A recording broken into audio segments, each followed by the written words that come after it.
Fala pessoal, tudo bem? Eu sou Otávio Almeida e esse é o Hollywoodiano. Eu demorei, mas finalmente assisti a Extermínio, a Evolução, filme dirigido por Danny Boyle e escrito por Alex Garland.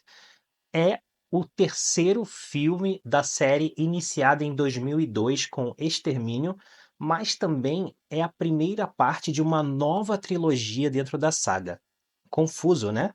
Eu acabei postando esse vídeo uma semana depois da estreia do filme, mas eu realmente preciso compartilhar a minha opinião sobre Extermínio: A Evolução com vocês. Eu confesso que não dei a devida atenção a Extermínio em 2002, que revitalizou o tal filme de zumbi que mostra como foi o apocalipse, a disseminação do vírus, mas é político como deve ser. E abriu portas para uma nova geração nesse novo século, nesse novo milênio, com novas possibilidades dentro de um tema tão batido. Provavelmente sem extermínio, ou 20 Days Later, 28 dias depois, eu detesto o título nacional. Provavelmente sem ele não teríamos a série The Walking Dead, nem mesmo o game The Last of Us, que depois rendeu a série que vem dando o que falar. Teve uma continuação em 2007, Extermínio 2, ou 28 semanas depois, sem o Danny Boyle na direção, sem o Alex Garland como roteirista, os dois assinam como produtores executivos, e é um filme menos político que o original e mais focado no terror do que o primeiro. Mas de lá para cá, há um aspecto que faz toda a diferença em Extermínio: A Evolução, ou 28 anos depois. Esse aspecto, diferente dos anteriores, é que esse é um filme pós-pandemia. Então, vemos quase 3 décadas depois os personagens desse novo filme vivendo na Holy Island, isolados do resto da Europa, isolados até do Reino Unido, e de onde só se consegue sair dessa fortaleza criada nessa ilha quando a maré está baixa. As pessoas ali estão protegidas dos zumbis, só que de vez em quando elas saem para procurar mantimentos, para caçar, e em relação a todo esse perigo, elas agem com uma total naturalidade, já acostumadas com esse novo normal. Em contato com alguns infectados pelo caminho, elas conseguem matar esses infectados, sem esboçar, qualquer reação, qualquer culpa. É como se fosse a coisa mais natural do mundo. A gente até consegue fazer um paralelo com o que a gente viveu na pandemia, que quando ela começou a ser flexibilizada, algumas pessoas, mesmo correndo risco, saíam, iam a festas, se encontravam com outras pessoas, como se fosse super normal fazer isso. Então, o filme é sim um reflexo dessa época que a gente viveu.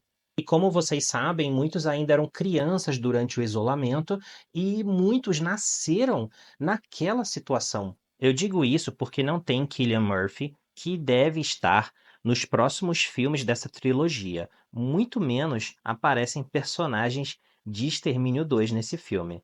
Nós conhecemos gente nova como a Jodie Comer e o Aaron Taylor Johnson, que fazem os pais do verdadeiro protagonista dessa nova história, que é o Spike, o ótimo ator novato Alfie Williams, que sai pela primeira vez dessa fortaleza e entra nessa jornada, que não vou contar aqui o que é e para onde vai, para não estragar a sua experiência, que, acredite, será intensa, ainda mais se você souber muito pouco da trama.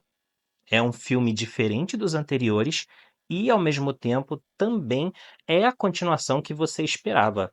Alex Garland, que dirigiu Ex Machina, Aniquilação e Guerra Civil, traz muitos dos conflitos desses filmes para cá, adicionando aí a energia característica do Danny Boyle em seus melhores momentos. Afinal, estamos falando do diretor de Trainspotting.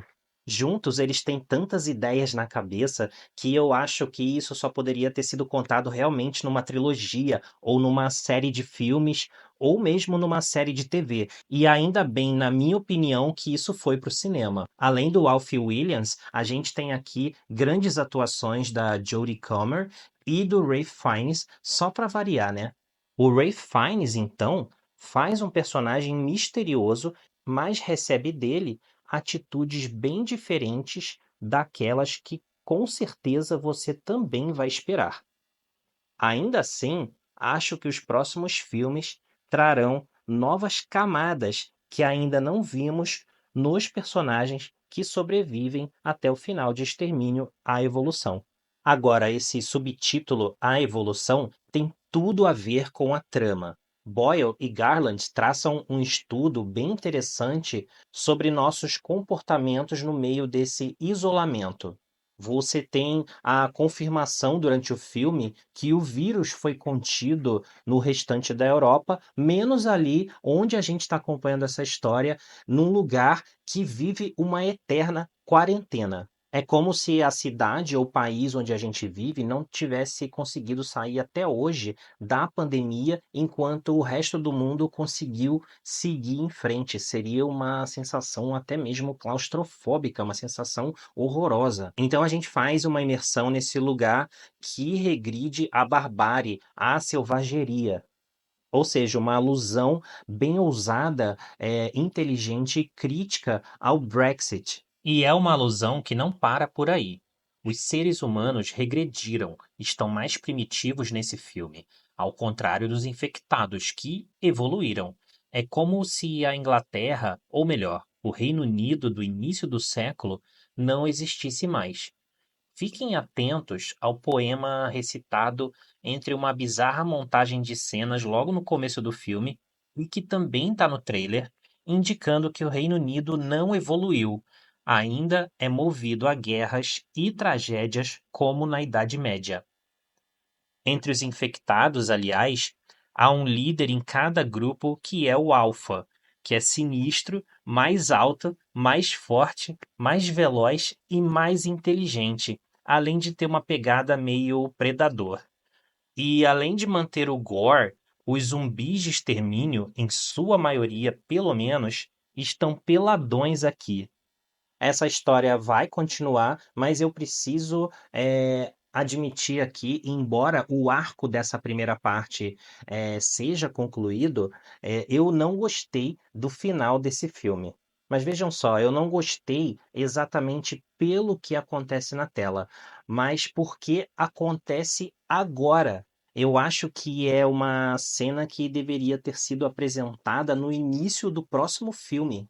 Até porque é uma cena que me parece causar uma mudança de tom em relação ao que a gente já estava acostumado nesse filme até aqui, ou mesmo em relação a toda a série até aqui. Mostrar o que esse filme mostra nesse final tem cara até mesmo de cena pós-créditos, mas ainda durante o filme. Visualmente, é um filme que também é, digamos assim, uma evolução dos originais. No Extermínio de 2002, Boyle usou câmeras digitais. Aqui, ele filmou com o iPhone num estilo que remete e atualiza a estética granulada das câmeras digitais de extermínio. Algumas mortes são registradas em detalhes sádicos, graças ao mix de câmera lenta e cortes rápidos. O resultado é impactante e é o Danny Boyle, cineasta raiz de guerrilha, tomando conta mesmo depois de muitos anos na ativa. E esse impacto brutal também resulta em cenas bem bonitas.